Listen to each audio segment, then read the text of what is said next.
Kuvunyelwe, konke, kodwa, akusizi. Nami ngeke ngayibuza kodwa ke ngase ngithi ke ngoba izwi likaNkulunkulu lenza lezi zinto ezine. Izwi likaNkulunkulu liyakha, liyaqondisa, liyashaya futhi phinde lezi njani?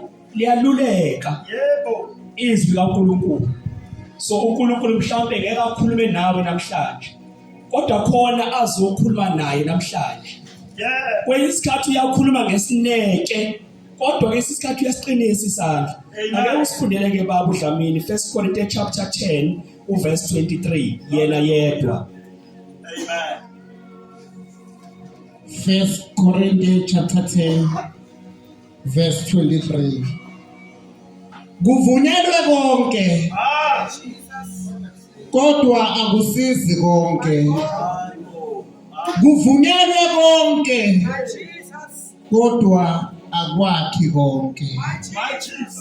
Khuleka baba uDlamini. Baba wethu ongcwele, liphilile izwi lakho. Lingiwuqobo uNkulunkulu ngamandla. Ngalo wadala okwakungekho emhlabeni kwaba khona. uNkulunkulu wethu ongcwele nakulesi sikhathi sesikhona kule ndawo uNkulunkulu namandla onke. Sincane lona uNkulunkulu wethu ongcwele ukuba kube yilona eliqondisayo empilweni zethu, elulekayo empilweni zethu, elibuyisa ithemba empilweni zethu egameni lika Jesu Kristu waseNazaretha. Akhuluma ngomgcojo wakho omphakamiseleyo kube ngathi uyaqala uNkulunkulu namandla onke. Asale sekhuluma nje inhliziyo yakho uNkulunkulu wethu oyingcwele. Sizwe wena singaboni wayena kodwa sizwe wena uNkulunkulu ophilayo. Uthulisa ukuxokozela okungaba khona einhlizweni zethu, eingqondweni zethu, ngisho einhlweni zethu uNkulunkulu namandla onke ngegama nangegazi lika Jesu Kristu waseNazaretha manje kuze bephakade. Amen and amen. Hallelujah abangcwele. Ngiyacela abangcwele ngomusa kaNkulunkulu sidlule babahadele. Siye nje ezwini njengoba linjalo. Kuvunyelwe konke. Yobangcwele. Konke kuvunyelwe. Ngiyaphinda abangcwele. Konke kuvunyelwe. Kodwa akusizi konke. Kodwa akusizi konke. Hayiningi kuchithiwe. Kuchithiwe ungenza intando yakho. Ungenza okuthandayo, angeke uzokuphikisa. Kodwa kuleyo choice yakho, yabona konke okusizayo. Akona konke okuphilisayo. Bangcwele. Lo Nkulunkulu choice. Angazi bangcwele abekho abantu boqala emhlabeni abanenkululeko, abantu abakuKristu. Abantu abakuKristu banenkululeko. Banelungelo lokuzikhethela. Nokumamukela.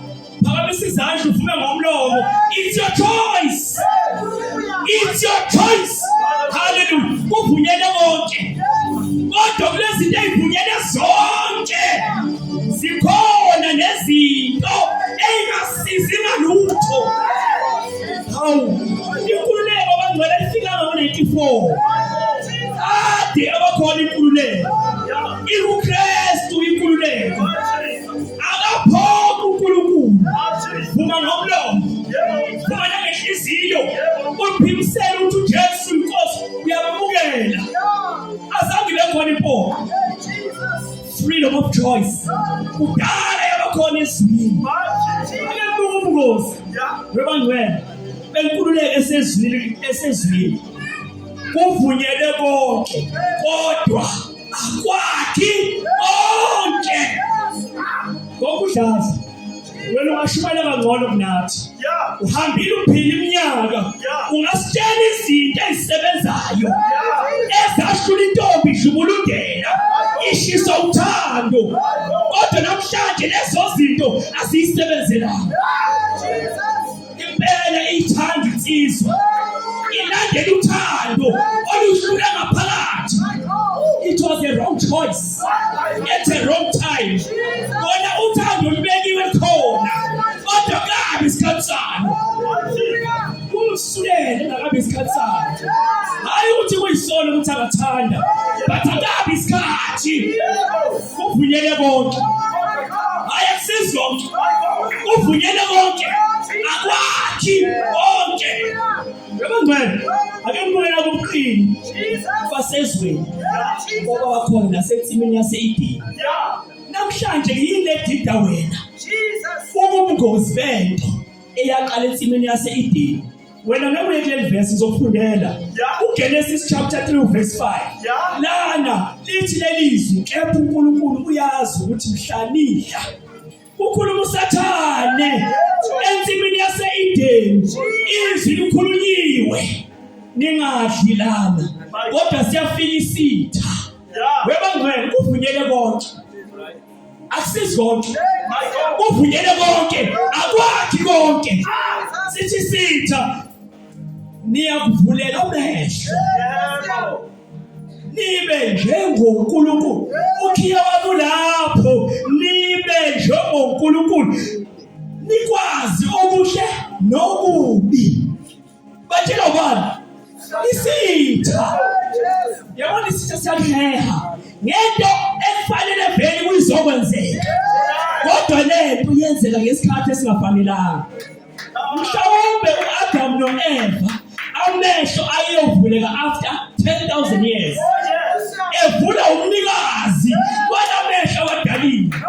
Kodwa isitha masifika sibadisiva sithi hayi uvunyelwe konke. Ningakwenza nje konke. Kusho isitha. Sithi uvunyelwe konke. Hawu isitha siyabatshela sithi nini? Nina ningoNkulunkulu. It was in a premature stage. So ukuthi ungamtshela umuntu ukuthi uNkulunkulu. Esashila ugovernor insimu yase-Edeni. Wena usiyom-elevator usubeka ezingeni lobuNkulunkulu. Usashula ukugovernor insimu yase-Edeni. Akakabi matured. Yebo uNkulunkulu bukhona kuyena uAdam. Kodwa isitha. Ngoba salalela izwi likaNkulunkulu sesizohlebela. Sithi wena udinga ukusubmit. Sisho njalo isitha. Sithi udinga ukusubmit. Une-gift edlula labantu. Uzokhohliswa isitha. Sabakhohlisa isitha. Akubhekela lelinye ivesi eliveza lobuqili benyoka. Wena ufunde uyalalela nje kuphela. uJohn 10 verse 34 uthi uJesu wabaphendula wathi kulotshiwe. Lithi lithi kulotshiwe yini emthethweni? Lithi akulotshiwe yini emthethweni wakini ukuthi ngithe ningoNkulunkulu nina. Kanike kuyisikhathi sokuthi bazazi bawoNkulunkulu.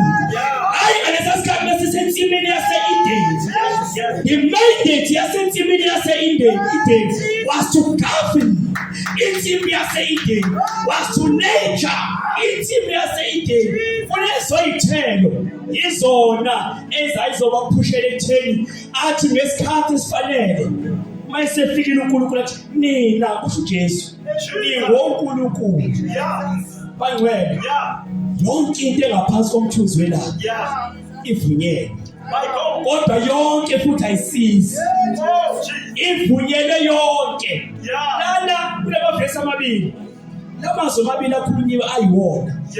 Isitha masithi nina nibe ngoNkulunkulu manidlela avuleka amehlo.